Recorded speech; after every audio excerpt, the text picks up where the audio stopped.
Nos han preguntado qué significa santificar el Día del Señor esencialmente.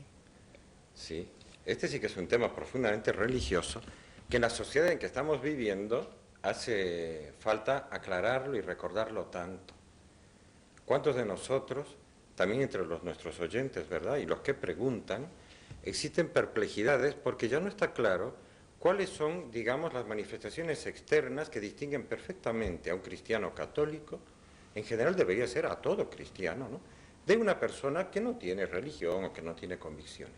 Pues uno de los temas así claves que Dios ha querido revelarlo y ha querido insistir, y que ha sido como la marca y el honor y la gloria de los cristianos durante 20 siglos, ha sido dar culto en público a Dios, todos juntos en el día del Señor, el día que Él resucitó, que es el domingo.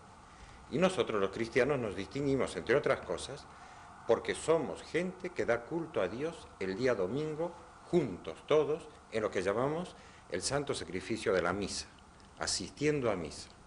Y hay tantas cosas que en la sociedad en que estamos viviendo atenta contra la práctica de esta vida y culto divino prescrito por Dios, que es muy bueno traerlo a la memoria. Miren, en la Sagrada Escritura, que siempre usamos la Biblia, el Catecismo de la Iglesia Católica, esta vez me traje un documento del Papa Juan Pablo II, que como todos los documentos tiene un título en latín, que son las dos primeras palabras del documento, Dies Domini, que en castellano quiere decir el día del Señor, que significa el día domingo, y explica toda la práctica, la teología, la Sagrada Escritura, la tradición que tiene la Iglesia respecto a cómo se vive la santificación del día del Señor. Pero vamos a empezar con el libro del Éxodo, que es donde se ve por primera vez la importancia que tiene un día dedicado a Dios de modo muy especial. Para los judíos era el sábado, el día del sábado, el Shabbat. Y dice así el texto del mandamiento que Dios entregó a Moisés en la cumbre del monte Sinaí. Después de decirle el primer mandamiento, que no tendrán más que un solo Dios, y el segundo mandamiento, que no tomarás en falso el nombre de Yahvé tu Dios, que en la tradición judía y protestante se consideran una sola palabra, un único mandamiento. En cambio los cristianos los consideramos dos mandamientos distintos, ¿no? No tener más que un solo Dios y no abusar o usar mal del nombre de Dios. De modo que el tercer mandamiento en nuestro modo de contar es este, o la tercera palabra: recuerda el día del sábado para santificarlo.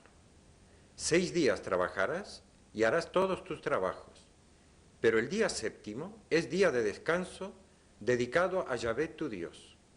No harás ningún trabajo, ni tú, ni tu hijo, ni tu hija, ni tu siervo, ni tu sierva, ni tu ganado, ni el forastero que habita en tu ciudad. Y aquí viene además el motivo. Pues en 6 días hizo Yahvé el cielo y la tierra, el mar y todo cuanto contienen, y el séptimo descansó.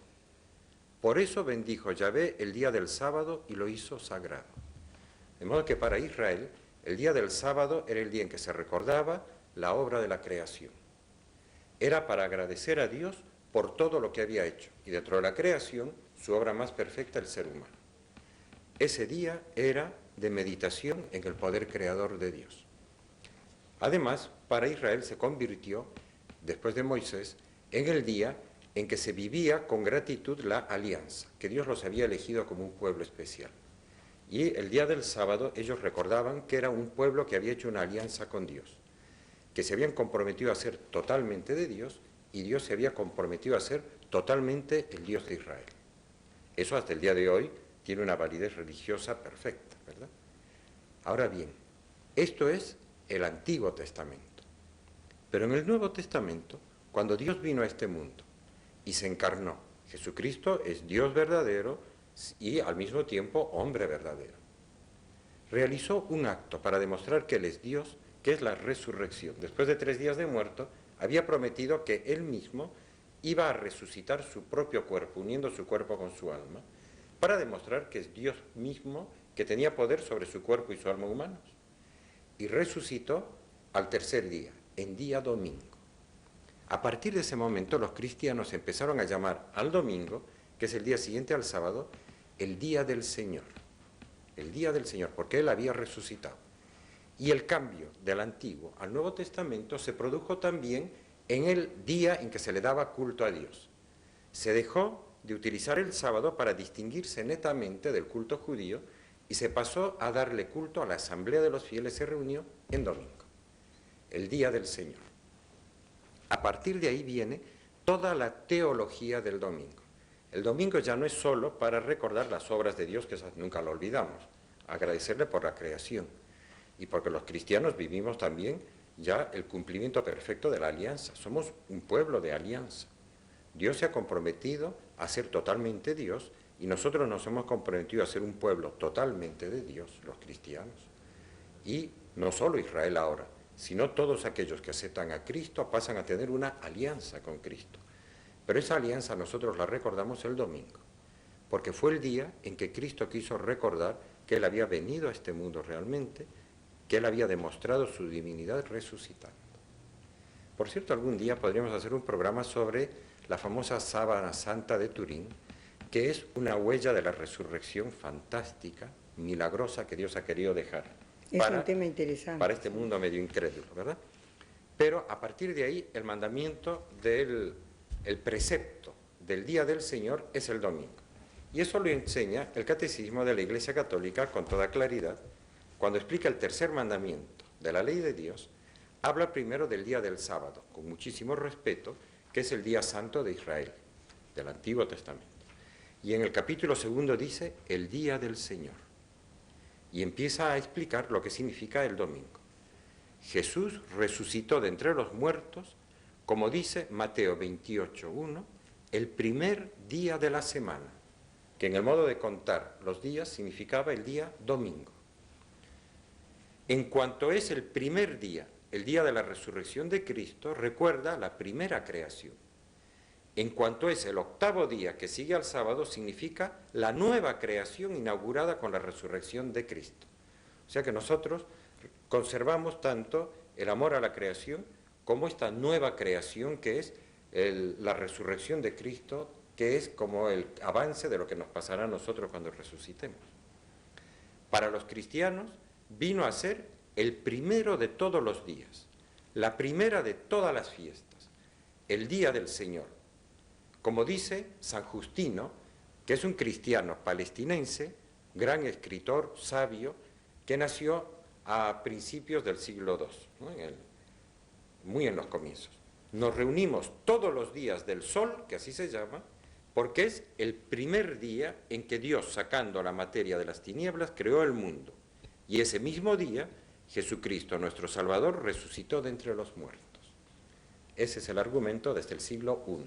Prácticamente. Bueno, padre, lamento, pero vamos a tener que hacer un corte. Bueno, acabó el tiempo.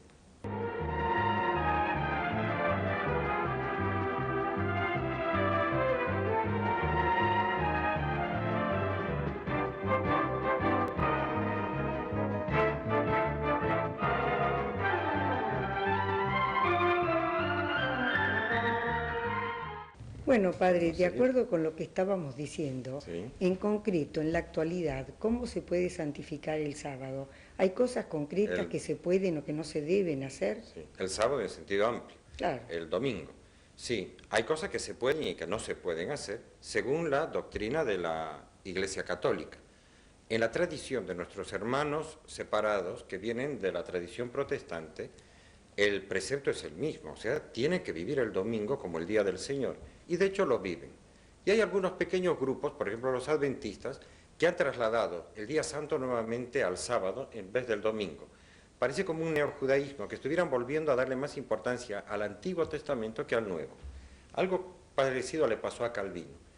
En concreto, los cristianos nos distinguimos porque damos culto a Dios por un montón de motivos teológicos en domingo, sobre todo porque resucitó.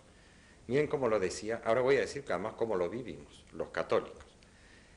San Ignacio de Antioquía, que murió mártir, un gran obispo, que además contemporáneo del evangelista San Juan, o sea, de la época totalmente apostólica. Un santo que tenía una consideración tan grande que a sus escritos, que se conservan a Dios gracias, han gozado de una veneración que viene justo después de la Sagrada Escritura. porque escribió estos textos casi al mismo tiempo que San Juan escribía el Evangelio. Miren lo que dice en una de sus epístolas a los cristianos de la ciudad de Magnesia. Les dice así: los que vivían según el orden de las cosas antiguas del Antiguo Testamento han pasado ahora a la nueva esperanza, no observando ya el sábado, sino el día del Señor, en el que nuestra vida es bendecida por Él y por su muerte. O sea, esto se enseñaba ya en pleno siglo I, el primer siglo. No hay ninguna duda de que los cristianos han vivido siempre el día del Señor, pero porque está además literalmente en la Sagrada Escritura. En los Hechos de los Apóstoles, en el capítulo 2, dice que los cristianos se reunían el día domingo, el primer día de la semana. Ahora bien, ¿cómo la vivimos? Miren que lo dice con toda claridad, sobre todo a aquellos que nos están escuchando, que no le dan gran valor religioso al domingo, que sepan que es de lo más valioso que tenemos en la tradición católica. Y además es un mandamiento de Dios. Dice así la Iglesia, el punto 2180 del Catecismo.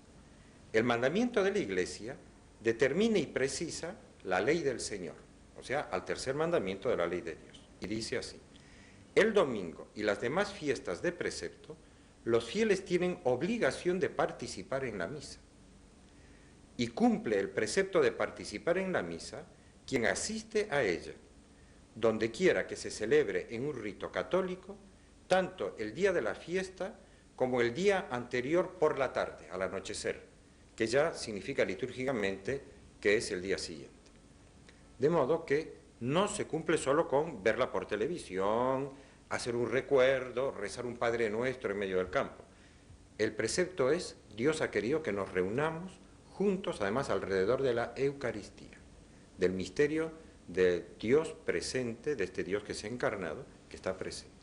Participar quiere decir asistir, lo que no significa comulgar, porque para comulgar hay que tener el alma libre de pecados mortales. Si uno asiste a misa, pero sabe que tiene algún pecado mortal, no basta con que haga un acto de contrición. En esto también la Iglesia es muy clarita en sus mandamientos. Uno no puede autonombrarse digno sin haber recibido antes la absolución de Dios por el ministerio de la Iglesia. Uno tiene que pasar por esa humildad y ese acto de fe de confesar sus pecados en secreto, pero pasar por la confesión sacramental. Y entonces sí, puede acercarse a comulgar. De modo que este es el primer modo de vivir perfectamente bien el precepto, el mandamiento, el tercer mandamiento de la ley de Dios, de darle culto. Pero además es un día de acción de gracias y de descanso. Y hay gente que nos pregunta si es pecado trabajar o no para un católico actualmente, porque en el Antiguo Testamento había una prohibición tajante de no trabajar. Tan es así que actualmente, por ejemplo, en el Estado de Israel, los hoteles que tienen que trabajar todos los días de la semana no pueden tener un ascensorista en día de sábado, porque un judío observante no puede estar trabajando en día de sábado. Y por lo tanto están programados para trabajar automáticamente los ascensores las 24 horas del día sábado, por si hay no judíos, cristianos que usan el hotel, y ya saben que ese ascensor está permanentemente subiendo y bajando, gobernado por la electricidad, ¿verdad? Porque ellos observan cuando son observantes, ¿no? Los cristianos sí podemos trabajar, la Iglesia lo ha precisado, pero de tal manera que no pongamos en peligro ni el culto de Dios, ni el legítimo descanso de estar con la familia, ni el realizar las buenas obras, que es parte del plan de Dios para los cristianos. Miren qué bien lo dice el Catecismo. Durante el domingo y las otras fiestas de precepto, los fieles se abstendrán de entregarse a trabajos o actividades que impidan el culto debido a Dios, la alegría propia del día del Señor, la práctica de las obras de misericordia, el descanso necesario del espíritu y del cuerpo. O sea, hay que permitir todo eso. Las necesidades familiares o una gran utilidad social constituyen excusas legítimas respecto al precepto del descanso. O sea que no hay fanatismos, legalismos raros.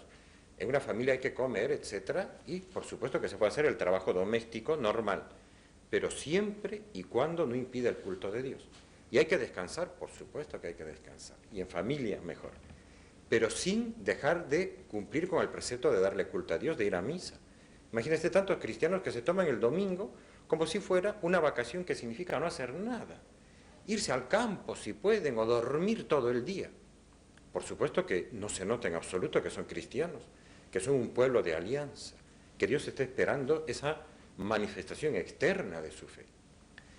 Tenemos que ir a darle ese culto a Dios, en estado de gracia además, comulgar, y además es un tiempo para la práctica de las obras de misericordia. El domingo no lo podemos vivir los cristianos de un modo egoísta, diciendo, yo voy a mi misa y después me dedico a mí y a mi familia y a los míos, y como en un gueto nos encerramos y somos enquistados en... No. Es un tiempo para vivir las obras de misericordia. Miren cómo dice el punto 2186 del Catecismo. Los cristianos que disponen de tiempo de descanso deben acordarse de sus hermanos que tienen las mismas necesidades y los mismos derechos y no pueden descansar a causa de la pobreza y la miseria. Hay gente que está obligada a trabajar para no morirse de hambre también en domingo. El domingo está tradicionalmente consagrado por la piedad cristiana a las buenas obras y a servicios humildes para con los enfermos, débiles y ancianos. O sea, los cristianos visitamos en los hospitales, en los geriátricos, a los ancianos, a los enfermos en día domingo. Encontramos un poquito de tiempo para hacer las visitas a los enfermos, ¿verdad? Los cristianos deben santificar también el domingo, dedicando a su familia el tiempo y los cuidados difíciles de prestar los otros días de la semana. De modo que uno no santifica el domingo si se dedica al golf, al tenis, a pasear y descuida estar con los hijos, hablar con ellos, estar con la mujer, con el marido, dedicarles tiempo, ¿verdad? Padre, nos han quedado algunas cosas pendientes con respecto al tema, pero tendrá que ser para otra vez. Gracias por su presencia.